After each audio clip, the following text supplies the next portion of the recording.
Angelo DePaola here, the Coastal Connection with eXp Realty, and we're live at J&M Tackle, the Gulf Coast premier saltwater outfitter, here with StephenLeach. We've got the Wharf trolling only tournament coming up this weekend, and so that's kind of what we're hitting on. We're talking lures, we're talking how to rig them, and how you want to troll them, specifically behind an outboard powered boat. Stephen, we got some hook sets. I think we kind of start off with the hook set. That's where you warm your bait, and we kind of talk a little bit about what we have and kind of a little bit what you guys do here at J&M. Yeah, the hook set is really custom to the fisherman. We offer several different sizes, different hook styles, different set styles. What I've got here on on display are they're all singles. These are all what we call single flexes. So we've got a single hook here with a piece of cable that's 900-pound cable, and it's kind of attached down to the hook. It's crimped on, but it's kind of tightened down with a piece of heat shrink. And this is a flex, meaning the whole rig itself can flex. Sometimes guys will do a solid piece of heat shrink, and that's called a single stiff. So that actually sits up inside the lure. You know, it's connected with your leader, your mono leader, and it sits back. That bend of the hook. Right. On this bait, you could probably cut off some of the skirt length about right here, so you have that bend of the hook coming right out the back of the bait. That's really up for debate for a lot of people, but there are IGFA rules that state the eye of the hook has to be buried inside the skirt. As long as that's followed, then everything else is really up to the angler. So we didn't even bring a single stiff here. Look, hook rigs, it's who's pulling them and what they like to pull. You know, personally, we like singles ourselves. A lot of guys like doubles. I like single stiffs. He likes single flexes. It's really up to the angler. You know, it's with their experience what works best for them. And we have what, 76, 77? That's a 77-32 Mustad. It's the traditional J. This is the stainless. This one I just rigged up. It's a little bit longer.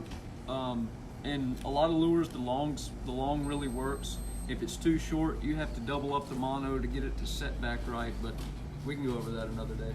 This is one I just made.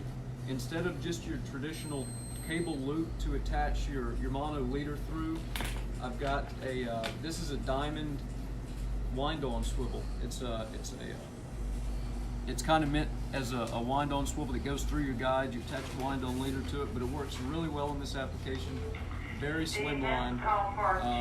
You attach your leader through this thing. That way, you can when you get your fish on, especially, this thing can sit there and turn and not kind of force it against itself in a fish's mouth, or if it's wrapped on the bill or something like that. If you're going to pull that, you need a keel weight. The hook, and so this is a Bakula keel weight. It's meant for one purpose, and that is to go on the bottom of this hook just like this. You attach with a rubber band or wax line or thread or string or whatever you've got, and that keeps this thing riding in the water just like this, at this shape. Otherwise, it's got this barrel swivel on it, so naturally it'll go weight down and turn down, which is not the way you want this thing to ride.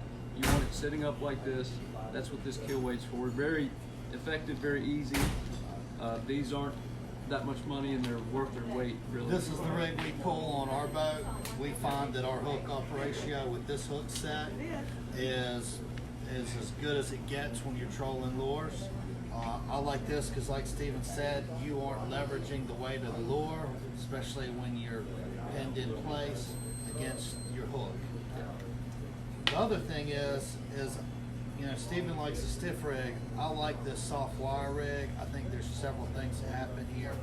When a bill hits this, the hook tends to swing up, so you might get a hook up like that, whereas you don't have that opportunity with a straight stiff. And you know, just having the cable here protects you against wahoo bites, so you're gonna catch a little bit more of those fish. We experimented without heat shrinking this portion of the bait. What happens is this, but then the hook, when it's not stiff in place, folds back. You miss a lot of fish. But this is my go-to, the Bakula. We rubber band it. It's quick, it's easy. Another big question we get with a lot of guys, actually probably the majority of anglers that either ask us to rig a lure for them or are trying to buy a hook rig, I ask them what lure they're going to put this certain hook rig in, and the reason I asked that, this will probably be the easiest one to show you with. There's a kind of a rule of thumb here when you're picking hook rig sizes, the hook size itself. What you want to do is if you lay that hook over the head of that lure needs to just be able to fit inside the bend, the gap of that hook. That's pretty much our go-to rule for choosing hook size for these lures. If it's a small lure like this, we'll go with this one. This is probably the smallest hook rig we pull, but we make smaller ones. That's a little too big. I think that's an 8/0, so maybe you want to drop to a 7/0 for this lure. It's just something that a lot of guys ask. I show them that, and they've never heard of it, and it's a great, great rule of thumb. I love that tip. So the next thing is pulling these specifically behind the center console. For me, on my center console, I don't feel like I get a lot of flatline bites. We have a lot of wash back there. So we don't pull flat lines on the center console. We pull shorts on the short riggers, we pull long riggers, we pull a long center, and we pull a mouse trap. What this does is it leaves, if you want to pitch bait, it leaves that back of your boat open for that, because we always pull 2 teasers inside of our shorts. And so we're kind of talking, really lure is up to the angler, but certain head styles run better in different positions. We have an ahi-P, we have a ninja, probably one of the deadliest baits in the Gulf of Mexico or anywhere, Moldcraft chugger, we have a small ruckus. That lure catches tons of fish on my boat, a beauty. Cocked, this is how that would look behind your spread. Cocked faces on the shorts. We've got a slant, and ahi-P is a tube shape. We've got kind of a bullet, and then I want something big in the mouse trap, just something in case something monster shows up that's going to get its attention. But the reason I like pulling smaller lures on my boat is this. Like, we tend to pull 30, 50, tops 80-pound tackle, 50 wide, 80-pound test.